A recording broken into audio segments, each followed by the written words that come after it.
Okay, so let's just summarize everything we've read here. We've read from chapter 1 where Paul talks about being called, talks about other people being called.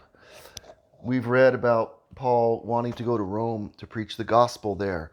Why? Because they needed it. Even though they were believers, they needed the gospel. They needed to understand that righteousness is by faith, through faith in the gospel, through faith in what Jesus did, not faith in the law. Um, that's verse 17, 16, 17, which is our key verses.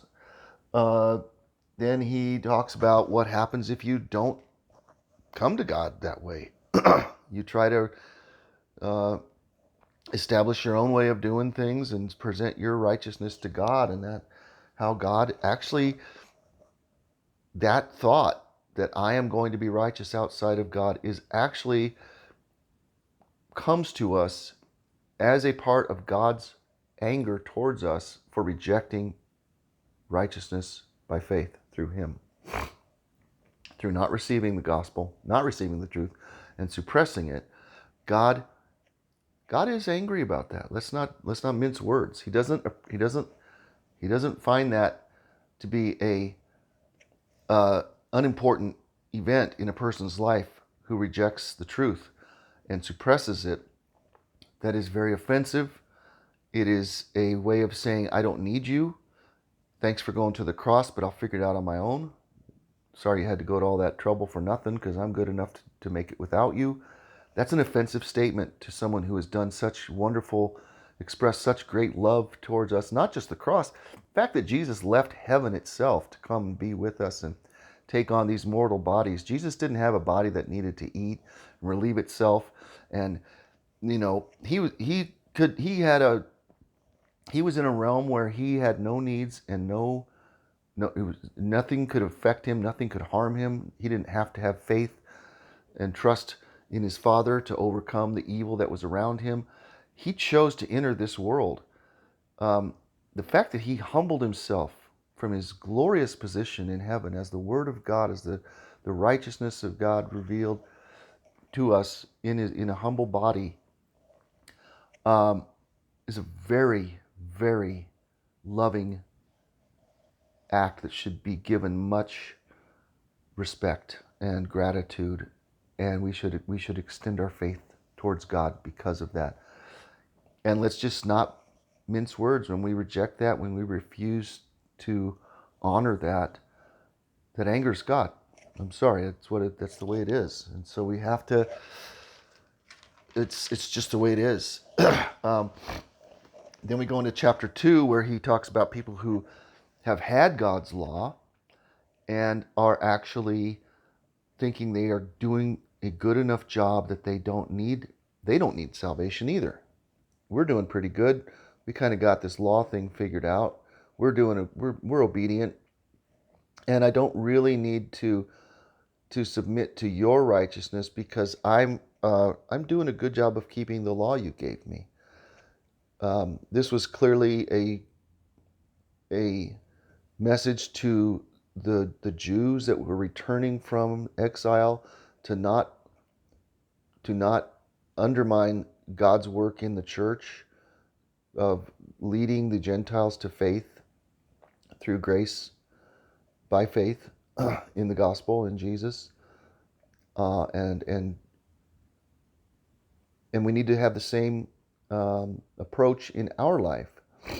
If we think I was raised in a Christian home, I live a pretty good life. I care about other people. I'm a very nice person. I'm generous. I'm giving. I'm thoughtful. I'm this. I'm that. I don't really need the gospel. Um, we've actually heard people say that. There's a candidate for president who some people think is the best candidate, some don't. But one of the things that's clear is that he said, "I don't really need forgiveness," which is a very strange thing to say. He thinks he's living a good enough life that he doesn't need forgiveness. Now that doesn't mean that he should be persecuted and condemned as a worse sinner than any others out there. But it is a clear statement that he doesn't understand the gospel. This man, I think you probably know who I'm talking about, but and I'm not condemning him for that. See, this is the thing. So what Paul is getting at here is when we condemn other people, Jesus said, I did not come to condemn the world. John 3:16. God did not send his son, this is 17. God did not send his son into the world to condemn the world, but that the world through him might be saved. Those who do not believe in the Son of God are already condemned.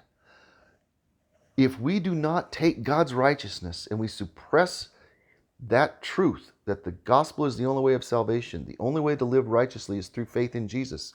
If we suppress that and we try to say, I was raised in a Christian home, I do a good enough job of being a good person without having to really submit every day to the righteousness of God by faith, that's bad.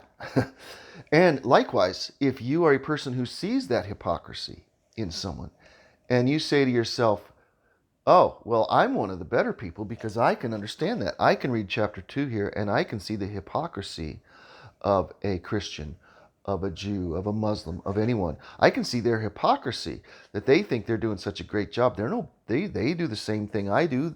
I know they have the same temptations. I know when they're honest, they admit they have the same struggles and have the same anger towards others and frustrations, and they do this and that. So those people, how dare they judge me? I'm not judgmental. I'm a nice person. I don't judge others. Well, do you hear yourself? you who say I don't need God either, and I'm actually closer to God than you are because I'm not a judging person. That's kind of judgmental, okay? God, I'm going to just jump ahead to Romans 11:32 real quick, and I'm going to read this, and this is just Paul's summary of everything. I'm going to go ahead and give you the punchline here. 32. Okay. God he's okay regarding the gospel. I'm starting in verse 28. He's speaking to the Gentiles here.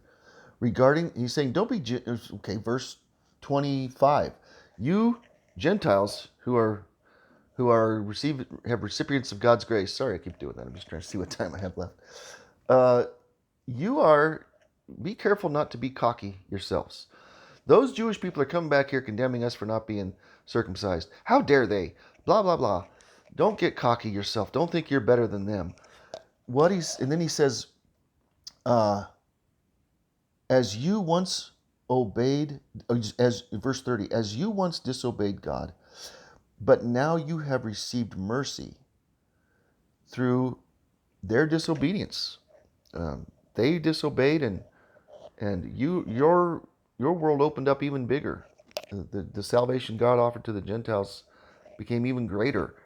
Not that he abandoned the Jewish people for the Gentiles, but they disobeyed, so God spread the word where it would be received. So they too have now disobeyed, resulting in mercy to you, so that they also may now receive mercy. God allows these things so that everybody can see their need for mercy. And this is the punchline. For God has imprisoned all in disobedience, so that he may have mercy on all. So if you see the hypocrisy of a Christian who thinks they're doing better than you, you're probably correct. The problem is you who are judging them are doing the same thing. Who are you to judge a Christian? Who are you, a Christian, to judge an unbeliever? We are all imprisoned in our own disobedience, and we all wind up pointing the finger of judgment at others. The answer to that is not to go, que sera, sera, whatever will be, live and let live. The answer is, I need the gospel as a Christian. I need to remember it every day, that my salvation is by faith, by grace through faith in Jesus Christ alone, and not in my righteousness and my own abilities. And you as an unbeliever, if you've never done this, need to come into the salvation that God offers to you by grace through faith. You need to say, I'm not doing good enough either. Maybe those Christians aren't getting it right, but I'm gonna join them where they have it right, which is faith in Jesus, and trust the God who came to save me, and put my hope in him.